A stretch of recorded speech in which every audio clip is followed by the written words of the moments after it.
Welcome back. नमस्कार दोस्तों। Syllogism जो आपके एग्जामिनेशन में इम्पॉर्टेंट चैप्टर है उसकी जो सीरीज का ये सेशन सेकंड है, दूसरा पार्ट 2 वीडियो है। आई होप कि आपने पार्ट 1 वीडियो देखा होगा, और इन केस अगर आप में से कोई भी जो पहली बार सीधा डायरेक्ट पार्ट 2 के वीडियो पर ही आ गया है तो आई वुड रिकमेंड कि डिस्क्रिप्शन बॉक्स में आपको स्लॉगिन्स का पार्ट 1 वीडियो आपको वहां पर मिलेगा। उसको इस वीडियो से देखने से पहले आप उस लिंक पर क्लिक करके उसको जरूर देख लें ताकि आपकी वो कनेक्टिविटी बनी रहेगी और ये जो सेशन 2 के जो भी कॉन्सेप्ट्स है वो आपको ज्यादा बेहतर तरीके से समझ में आएंगे। और एक क्रमबद्ध तरीके से अगर आपको उस चैप्टर के कॉन्सेप्ट्स को समझना है तो first go through to the syllogisms part 1 और उसके बाद फिर आप ये पार्ट 2 का वीडियो यहां से देखकर अपने कॉन्सेप्ट्स को क्लियर कर सकते हैं। स्टार्ट करते हैं अपना वीडियो। उससे पहले यहाँ पर आपकी स्क्रीन पर कुछ लाइंस दिख रही होंगी। मैंने आज इन लाइंस को कहीं पर पढ़ा, मुझे अच्छा लगा। आई थॉट कि I should share these lines with you, आपके साथ इनको साझा करना चाहिए। The struggle you are in today is the developing the strength you need for tomorrow. आज जो आप संघर्ष कर रहे हैं, जो भी संघर्ष आप आज करेंगे, ये पूरा संघर्ष आपकी कल की ताकत बनकर सामने आएगा। अगर आप आज अपने कमरे में, अपने रूम पे, जहां पर जो आपका स्टडी रूम है, वहां पर आप जितना संघर्ष करेंगे, जितनी ज्यादा मेहनत करेंगे, उतनी ही ज्यादा आप ताकतवर बनेंगे अपने एग्जामिनेशन रूम पे जिस दिन आप एग्जामिनेशन देने जाएंगे। और ये सिर्फ स्टडी के पॉइंट ऑफ व्यू से नहीं है। अगर आप भविष्य अपने जीवन में कोई भी काम करते हैं तो जो भी संघर्ष आप आज कर रहे हैं तो ये सारा संघर्ष आपकी कल की ताकत बनकर आपके सामने उभर कर जरूर आएगा। कि जितनी एक इंसान के जीवन में मेहनत फिक्स है कि आपको इतनी मात्रा में मेहनत तो करनी ही पड़ेगी। आप चाहें तो वो मेहनत आप एक साथ कर लें, मतलब आप अपनी पढ़ाई पे एक साथ कर लें, पढ़ाई में बहुत अच्छे से मेहनत कर लें और आगे का जो आपका जीवन है उसको बहुत अच्छे से आप गुजार लें, या आप किश्तों में मेहनत करें और जिंदगी भर मेहनत करते रहें। तो पॉइंट कंक्लूजन उसका यही है कि मेहनत जब हमारे हिस्से में लिखी है, अगर आप एक साथ मेहनत करते हैं, अगर जिंदगी के शुरुआत में जो आप पढ़ाई कर रहे हैं या अभी आप तो तैयारी कर रहे हैं, अगर 2-3 साल अगर आप मेहनत कर लेते हैं तो आने वाले जो आपके जीवन के 20-30 साल हैं या 35 साल हैं वो बहुत आराम से गुजरेंगे। अगर आप इन 2-3 साल में अगर उतनी मेहनत नहीं करते हैं जितनी आपको करनी चाहिए तो ध्यान रखिएगा फिर सारी जिंदगी हमें मेहनत करना पड़ेगा। तो अगर मेहनत करनी ही है तो क्यों ना एक साथ ही कर ली जाए और अपने लक्ष्य को हासिल किया जाए। तो कॉन्सेप्ट्स कंटिन्यू करते हैं।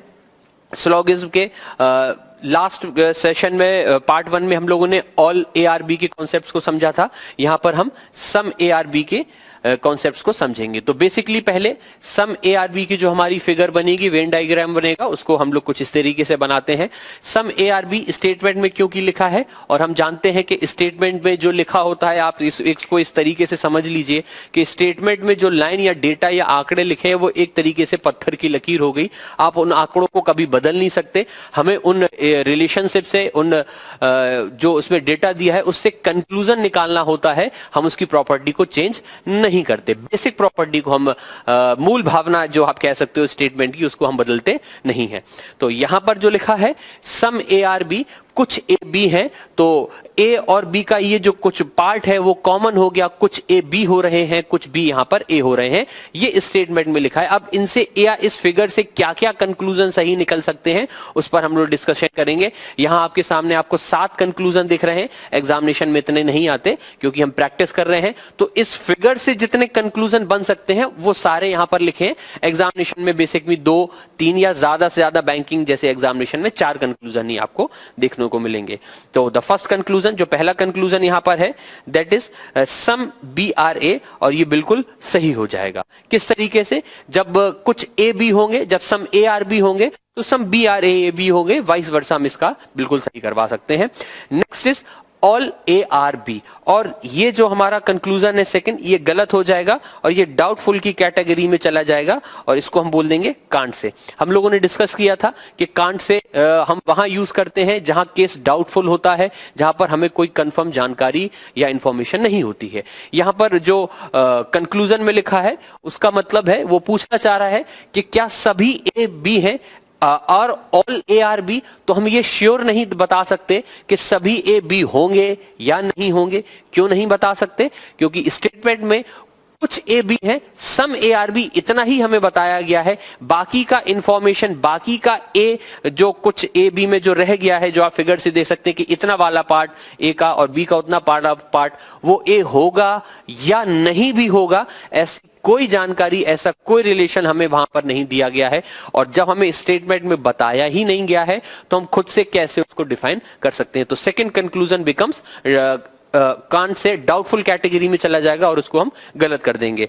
Same goes the third one के लिए भी यही हो जाएगा, ये डाउटफुल हो जाएगा। ऑल बी आर ए, मतलब सम की फिगर में अगर ऑल पूछा जाए और बिना पॉसिबिलिटी के, तो इसको हम कांट से बोल देंगे। और यहां पर मैंने एक नया वर्ड यूज किया है, पॉसिबिलिटी। आपको जो इसके बाद वाला सेशन मिलेगा उसमें हम लोग पॉसिबिलिटी को भी डिस्कस करेंगे कि पॉसिबिलिटी क्या होती है, संभावनाओं के केसेस में क्या कंक्लूजन सही और क्या कंक्लूजन गलत होते हैं। Fourth point, no A is B, और sixth point, no B is A, ये दोनों एक ही जैसे हैं और दोनों बिल्कुल गलत हैं। क्यों गलत है? क्योंकि स्टेटमेंट में हमें दिया है सम ए आर बी, कुछ ए बी हैं, और यहां पर लिखा है नो ए इज बी। अगर हम इसको सही कर दें तो स्टेटमेंट में जो डेटा या जो जानकारी लिखी है उसके हम बिल्कुल विपरीत चले जाएंगे और अपने स्टेटमेंट को ही वहां पर हम गलत साबित कर देंगे, और ये 100% हमारा रॉन्ग आएगा कंक्लूजन। क्यों? नो ए इज बी, ये बात बिल्कुल गलत हो जाएगी, क्योंकि हमें श्योर है कि सम ए आर बी, कुछ तो ए जरूर वहां पर ऐसे हैं जो बी है, ये तो स्टेटमेंट में ही लिखा है। तो हम इस बात को कैसे करेक्ट करवा सकते हैं जहां पर लिखा है नो ए इज बी? और आप इसको इस तरीके से भी याद रख सकते हैं, अगर कहीं सम सही हो गया, मतलब अगर कुछ ए बी, अगर एक सम का रिलेशन एस्टैब्लिश हो गया कहीं पर, तो वहां पर नो की कोई गुंजाइश नहीं बनेगी। कॉमन सेंस है, या तो कुछ होंगे या कोई नहीं होंगे। और जहां वहां पर आपको इस स्टेटमेंट में लिखा है सम ए आर बी, कुछ ए तो ऐसे हैं जो बी हैं, तो हम ये कैसे कह सकते हैं या इसमें इस कंक्लूजन को कैसे सही करा सकते हैं जहां पर लिखा हो कि नो ए इज बी, कोई भी ए बी नहीं होगा, कुछ तो है ही, ये तो स्टेटमेंट में ऑलरेडी गिवन है। ठीक है। And the last 2 point, 6th and 7th point, यहां पर एक अच्छा सा डिस्कशन किया जा सकता है, क्योंकि जनरली यहां पर बहुत ज्यादा कंफ्यूजन होती है। क्योंकि अगर जब आप सुनेंगे, अगर आप स्टेटमेंट में आपसे कहा जाए कि सम ए आर बी, कुछ ए बी है, तो आपके दिमाग में ये आएगा कि स्टेटमेंट में जानकारी दी गई है कुछ ए बी है, some A are B, which means some A may not be B, कुछ ए बी नहीं होंगे। सम ए आर बी, कुछ ए बी है, तो आपके दिमाग में यह भी आएगा इसके साथ कि स्टेटमेंट में लिखा है कि only some A are B, कुछ ए बी हैं, तो बाकी के ए बी नहीं हो रहे होंगे। इससे ये कंक्लूजन आप निकाल लोगे और यहां पर आप हो जाओगे थोड़ा सा गलत। इस क्वेश्चन को मैं आपको एक बेसिक से एग्जांपल से समझाता हूं, समझने की कोशिश करते हैं। आपको यहां पर कुछ एक क्लास दिख रही होगी जिसमें कुछ बच्चे हैं।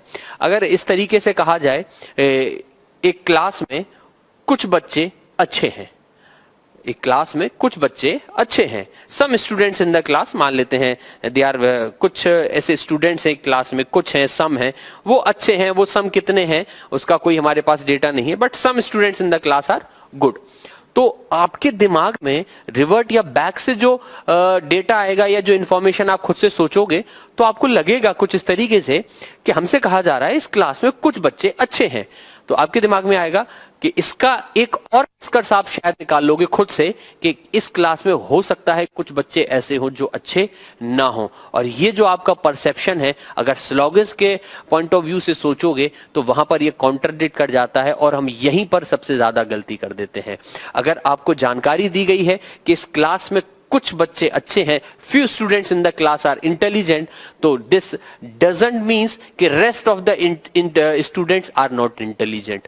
इस क्लास में कुछ बच्चे अच्छे हैं, इससे आप ये निष्कर्ष नहीं निकालेंगे कि बाकी के बच्चे अच्छे नहीं हैं। क्यों नहीं निकालेंगे? क्योंकि जानकारी जिसने आपको दी उसने सिर्फ आपको एक बात बताई कि इस क्लास में कुछ बच्चे अच्छे हैं। तो अब हमारा दिमाग कैसे सोचता है, उसको लगेगा कि कुछ बच्चे अच्छे हैं, यही बताया गया, बाकी के अच्छे नहीं होंगे, इसलिए कहा गया होगा कुछ बच्चे अच्छे हैं। लेकिन this is only our perception, ये सिर्फ हमारा परसेप्शन है। लेकिन जो इंफॉर्मेशन के हिसाब से अगर चलेंगे, जो जानकारी हमें दी है उसके हिसाब से अगर हम बात करेंगे, तो एक क्लास में कुछ बच्चे अच्छे हैं, इसका एक ही मतलब निकलता है कि कुछ बच्चे अच्छे हैं और बाकी के बारे में हम कह नहीं सकते। हम उनके बारे में यह भी नहीं बता सकते कि वो अच्छे होंगे, हम उसके बारे में यह भी नहीं बता सकते कि वो अच्छे होंगे या नहीं होंगे, क्योंकि ऐसी कोई जानकारी हमें नहीं दी गई है। हमें सिर्फ सम ए आर बी ये बताया गया है, रेस्ट ऑफ द ए वो बी होंगे नहीं होंगे, ऐसी कोई इंफॉर्मेशन हमें नहीं दी गई है। ये क्लास के एग्जाम्पल से आप इसको फिर से इस तरीके से समझने की कोशिश करिएगा, एक क्लास में कुछ बच्चे अच्छे हैं, तो इससे ये सेंस मत निकाल लीजिएगा कि बाकी के खराब हो गए। बाकी के अच्छे भी हो सकते हैं, बुरे भी हो सकते हैं, हम उसके बारे में श्योरिटी नहीं कह सकते। संभावनाएं जरूर वहां बन सकती हैं, लेकिन वहां पर हम इस बात को श्योर नहीं कह सकते। तो वापस आते हैं अपने सवाल पर। तो यहां पर some A are not B and some B are not A, ये जो दोनों हमारे कंक्लूजन हो जाएंगे, ये हमारे पार्शियली रॉन्ग है, 100% श्योरिटी वाले रॉन्ग नहीं है। ये जो दोनों केस हैं, दे आर कांट से, हम इन दोनों केसों को कह सकते हैं ये डाउटफुल केस है, कांट से। फिगर से और समझने और बेहतर तरीके से समझने की कोशिश करेंगे।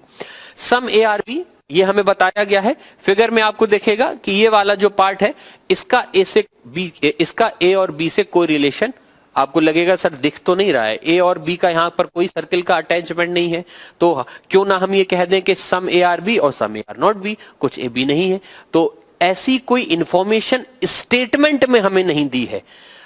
कुछ ए बी है, ए के कुछ पार्ट के बारे में तो बताया गया है कि वो बी है, बाकी के बारे में कोई जानकारी नहीं दी गई है। तो शायद आपके दिमाग में आएगा कि वो हो नहीं रहे होंगे इसलिए नहीं बताया होगा, ये इस तरीके से नहीं चलता स्टेटमेंट।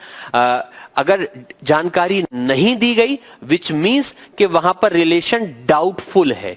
इसको हम अपने कॉमन लाइफ या परसेप्शन में जिस तरीके से आप नॉर्मली चीजों को सोचते हो उस तरीके से ना सोचने की कोशिश करिए, बहुत आराम से समझिए कि कुछ ए बी है, some A are B means some A are B, rest of the A are B और नॉट बी, हम उनके बारे में कोई भी इंफॉर्मेशन नहीं बता सकते। पॉसिबिलिटीज वहां जरूर बन सकती हैं, संभावनाएं, बट श्योरली हम उसके बारे में कोई आंसर वहां पर नहीं दे सकते हैं। आगे मूव ऑन करते हैं। चलिए फिर एक एग्जाम्पल से समझने की कोशिश करते हैं बेसिक कि क्या इसमें नो के में क्या क्या कंक्लूजन सही और क्या नो में कंक्लूजन गलत होंगे। The first statement is no India is China. इसकी फिगर अगर हम बनाने की कोशिश करें, नो इंडिया इज चाइना, कोई भी इंडिया चाइना नहीं है। तो पहला कंक्लूजन, इंडिया का कोई भी, पहले स्टेटमेंट को समझ लेते हैं, इंडिया का कोई भी हिस्सा चाइना नहीं होगा और चाइना का कोई भी हिस्सा इंडिया नहीं है, ऐसा स्टेटमेंट में यहां पर दिया है। तो पहला कंक्लूजन जो यहां पर है, नो चाइना इज इंडिया, कोई भी चाइना इंडिया नहीं है। और इसको देखकर आपके दिमाग में आएगा, बिल्कुल सही आ रहा होगा कि हाँ ये बिल्कुल सही होगा। अगर इंडिया का कोई भी पार्ट चाइना नहीं है तो चाइना का भी कोई पार्ट इंडिया नहीं होगा, वाइस वर्सा सही हो जाएगा। The next conclusion is some India is not China, some India are not China. और जो third one is some China is not India, ये कंक्लूजन भी बिल्कुल सही हो जाएगा। हम लोगों ने अभी डिस्कस किया था, अगर नो का केस अगर कहीं पर होता है या नो वहां पर कंक्लूजन में सही होगा, तो जहां नो सही होगा वहां सम नॉट भी सही हो जाएगा। जब इंडिया का कोई भी हिस्सा चाइना नहीं है तो इंडिया का कुछ पार्ट भी चाइना बिल्कुल नहीं होगा।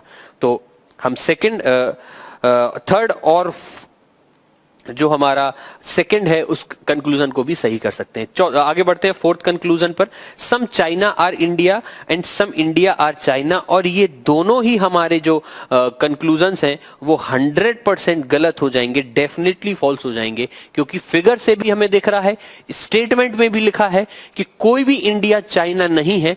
तो सम इंडिया आर चाइना या सम चाइना आर इंडिया, इस बात की कोई पॉसिबिलिटी, संभावना भी नहीं बनेगी और ये बिल्कुल गलत हो जाएंगे। The next is all India are China and all China are India, तो इसके लिए भी शायद आपके पास जवाब होगा कि ये भी बिल्कुल गलत होंगे, क्योंकि स्टेटमेंट में ऑलरेडी डिक्लेयर्ड है कि कोई इंडिया चाइना नहीं है, तो all India are China, all China are India, ये बात भी बिल्कुल गलत हो जाएंगी। तो अभी तक जो आपने लास्ट सेशन में और इस सेशन में जो आपने कंक्लूजन स्टेटमेंट देखे, हम लोगों ने ऑल, सम और नो के जो बेसिक वेन डायग्राम किस तरीके से बनते हैं, उन वेन डायग्राम में कौन कौन से कंक्लूजन सही होंगे, उन पॉइंट पर यहां पर डिस्कशन किया है। जो नेक्स्ट हमारा सेशन होगा जो आप देखेंगे, उसमें पॉसिबिलिटी के केसेस कैसे बनते हैं, पॉसिबिलिटी कहां लगती है, कहां पॉसिबिलिटी नहीं सही होती है और कैसे पॉसिबिलिटी लगती है, उन चीजों पर हम डिस्कशन करेंगे। तो just keep watching, stay tuned, और आप इसका जो सिलॉगिस थर्ड का वीडियो आप जरूर वहां पर उसको देखने की कोशिश करिएगा, ताकि आपको पॉसिबिलिटी के जो केसेस हो उनको हम वहां पर डिस्कस कर रहे होंगे और आप उन कॉन्सेप्ट्स को भी वहां पर अपने उनको समझ सकें। Thank you for this.